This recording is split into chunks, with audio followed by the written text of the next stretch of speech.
Hello everyone, today we are going to continue your chapter, that is marketing. And your next topic is sales promotion. So sales promotion refers to short-term incentives which are designed to encourage the buyers to make immediate purchase of a product or service. These include all promotional efforts other than advertising, personal selling and publicity used by a company to boost its sales. ठीक है, तो sales promotion क्या है? एक short term incentive होता है जो कि इमीडिएट इनकरेज करता है कंज्यूमर्स को कि वो इमीडिएट प्रोडक्ट को परचेज़ करे उसी टाइम. ठीक है, और ये प्रमोशनल एफर्ट्स हैं जो कि advertising, personal selling and publicity नहीं करता. इसके अलावा जिसको हम बोलते हैं वो है सेल्स प्रमोशन. सेल्स प्रमोशन में आपके जैसे कैश डिस्काउंट्स हो गए, कूपन्स हो गए, फ्री गिफ्ट्स ऑफर्स हो गए. ठीक है, एंड उसको हम क्या कहते हैं? Sales promotion. इसमें आते हैं इसके फ़ायदे क्या हैं सेल्स प्रमोशन के. That is attentive value. Sales promotion activities attract attention of the people, क्योंकि इसे यहाँ पे फ्री दिया गया है, फ्री वर्ड यूज़ किया गया है, कूपन्स हैं, गिफ्ट्स वर्ड यूज़ करते हैं, तो ये क्या है? अटेंटिव वैल्यू देते हैं कस्टमर्स को. सेकेंड है यूज़फुल इन न्यू प्रोडक्ट लॉन्च. जब हम नया प्रोडक्ट लॉन्च करते हैं मार्केट में, तब क्या होता है? इस टाइप के सेल्स प्रमोशन बहुत यूज़फुल होते हैं क्योंकि कंज्यूमर्स भी क्या है? रिस्क लेने के लिए तैयार होता है. थर्ड है synergy in total promotional efforts. Sales promotion activities are design to supplement the personal selling and advertising efforts use by a firm and add to the overall effectiveness of the promotional efforts of a firm. मतलब एक तरीके से ये क्या है? एक total जो थोड़ी बहुत कमी रह जाती है एडवर्टाइजिंग में या पर्सनल सेलिंग में, तो जो बची कुची प्रमोशनल होती है वो सेल्स प्रमोशन कराता है. इसके नुकसान है reflects crisis. If a firm frequently relies on sales promotion it may give the impression that it is unable to manage its sales और that there are no takers of its product. ठीक है, तो reflect crisis, अगर वो free gifts देना शुरू कर दिया, कूपन्स निकालना शुरू कर दिया, ठीक है, तो कहीं ना कहीं कस्टमर्स के दिमाग में ये बात बैठती है कि शायद ये बिज़नेस अपना प्रोडक्ट सेल नहीं कर पा रहा है, जिसकी वजह से इसे फ्री गिफ्ट्स या एक तरीके से बोल सकते हैं कूपन्स या ऑफर्स का सहारा लेना पड़ रहा है. सेकेंड है spoils product image. Use of sales promotion tool की वजह से जो बायर्स के बीच में जो प्रोडक्ट का इमेज है वो कम हो जाता है, क्योंकि कहीं ना कहीं जब वो ऑफ़र्स में कुछ फ्री देते हैं तो उसकी क्वालिटी उतनी अच्छी नहीं होती है. नेक्स्ट है आपका commonly used sale promotion activities. अब कौन कौन सी एक्टिविटीज़ हैं जो रेगुलरली यूज़ होती है सेल्स प्रमोशन में? तो फर्स्ट है आपका rebate. Offering products at special price to clear off excess inventory. जो एक्स्ट्रा इन्वेंट्री होती है उसको निकालने के लिए, ठीक है, बेचने के लिए स्पेशल प्राइजेस रखे जाते हैं, डिस्काउंट रखे जाते हैं, उसको बोलते हैं रीबेट. ठीक है, नेक्स्ट है आपका discount. Offering products as less than list price. जो कि रियल में प्राइस होता है उससे कम आपको बेचा जाता है, उसको बोलते हैं डिस्काउंट. थर्ड है refunds. Refunding a part of price paid by customer on some proof of purchase, say on return of empty foils और wrapper. This is commonly used by food product companies to boost their sales. तो refunding मतलब आप कुछ उसे दिखाते हो, अपने rappers में कुछ निकलता है आपके, ठीक है, और आप उसको कंपनी वालों को शो करते हो तो आपको कुछ रुपए रिफ़ंड हो जाते हैं, मतलब वापस हो जाते हैं. ठीक है. फोर्थ है product combinations. Offering another product as gift along with the purchase of a product.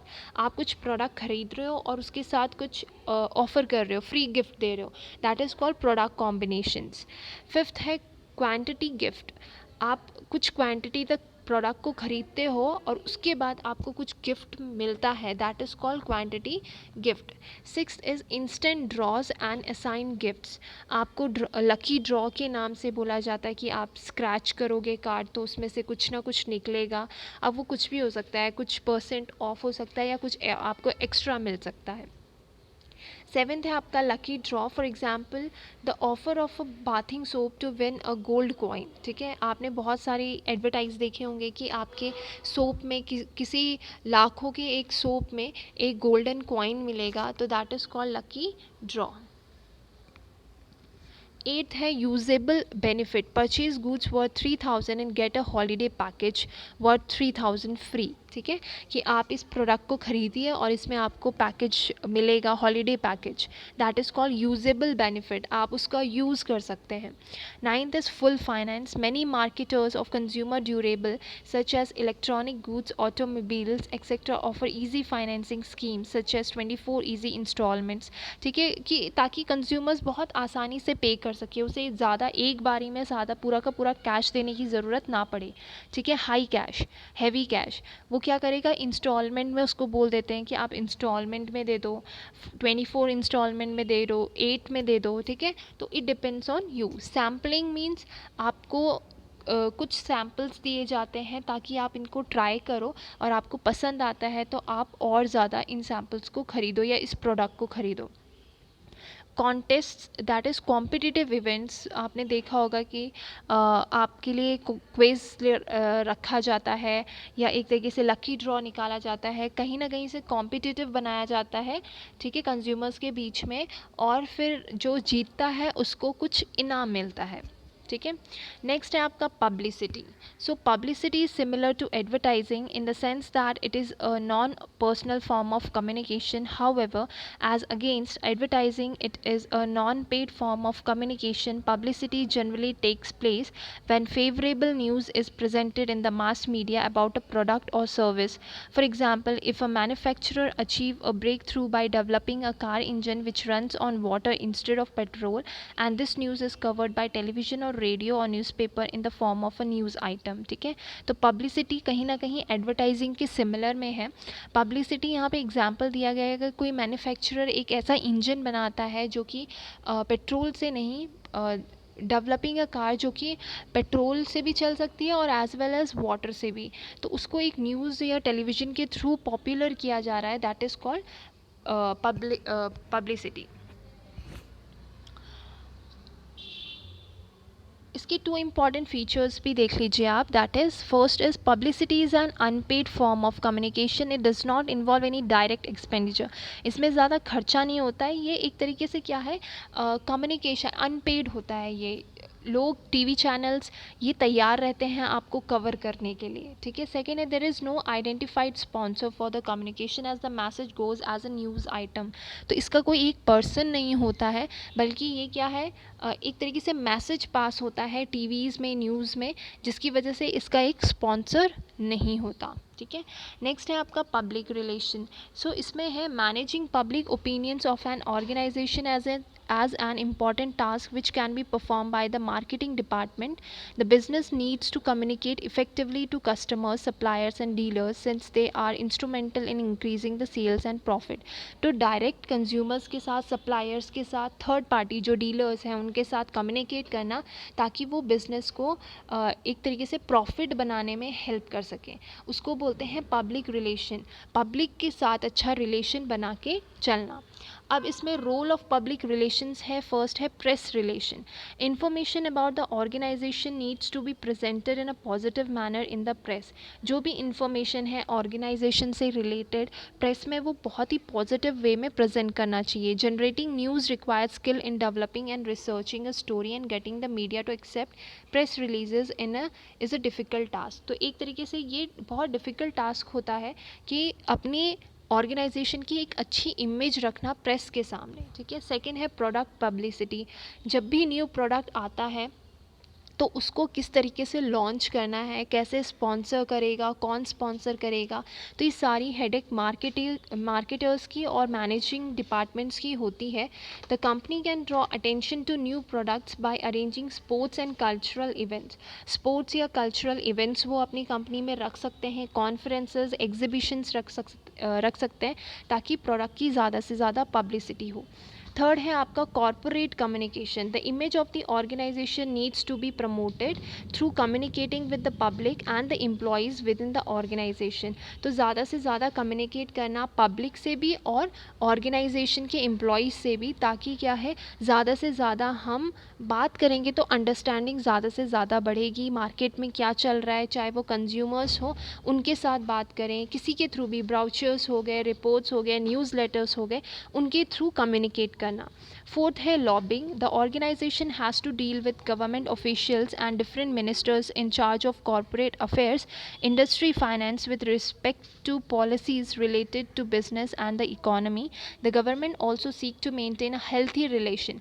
तो लॉबिंग इज़ गवर्नमेंट के साथ भी बहुत अच्छे तरीके से, चाहे वो मिनिस्टर ऑफ कोई भी हो, फाइनेंस हो, कॉरपोरेट अफेयर्स हो, उनके साथ अच्छा रिलेशन या कम्युनिकेट करके रखना, वो जो बोलते हैं उनके रूल्स एंड रेगुलेशंस फॉलो करना, एक अच्छा रिलेशन बना के रखना। Fifth है counseling. The public relation departments advises the management on journal issues which affect the public and the position of a company would like to take on a particular issue. The company can build goodwill by contributing money and time to certain causes like environment, wildlife, children's rights, education. मतलब एक तरीके से company को सिर्फ अपने product के बारे में ध्यान नहीं देना है, बल्कि एनवायरनमेंट के बारे में, चाइल्ड की एजुकेशन के बारे में भी अगर वो कुछ कर सकते हैं तो उन्हें करना चाहिए, ताकि उनकी गुडविल अच्छी बनी रहे, और इस टाइप की काउंसिल्स में पार्टिसिपेट करना चाहिए। In addition maintaining good public relation also helps in achieving the following marketing objectives. तो ये भी कुछ ऑब्जेक्टिव्स हैं जो पब्लिक रिलेशन अचीव करता है। First it building awareness. Public relation की वजह से जो अवेयरनेस है, चाहे वो मीडिया में हो चाहे पब्लिक में हो, वो बढ़ता है उस प्रोडक्ट का। नेक्स्ट है बिल्डिंग क्रेडिटेबिलिटी। अगर आपका बहुत अच्छा इमेज है तो लोगों के बीच में आपका बहुत ज़्यादा क्या होगा, कोई भी आपको पैसे देने के लिए या बिजनेस में इन्वेस्ट करने के लिए तैयार होगा। सी है stimulate sales force. It becomes easier for the sales force to deal with the retailers and convince dealers if they have already heard about the product in the news before it is launched. ठीक है, retailers and dealers also feel it is easier to sell the product to the ultimate consumers. So ज़्यादा से ज़्यादा consumers को attract करना, उन लगातार सुनते रहना कि न्यूज़ में आपकी क्या इमेज है, और कंज्यूमर से डायरेक्ट बात करके उनसे सेल करवाना, उनको सेल करना। ठीक है, lower promotional cost. Maintaining good public relation cost much less than advertising. जब आप अच्छा पब्लिक के साथ अच्छा इमेज, आपका कंपनी का अच्छा इमेज रहता है कंज्यूमर्स के सामने, तो आपको एडवर्टाइजिंग करने की ज़रूरत नहीं पड़ेगी, जो कि बहुत कॉस्टली होता है। However it requires a lot of communication and interpersonal skills to convince the media to give space और टाइम फॉर द ऑर्गेनाइजेशन।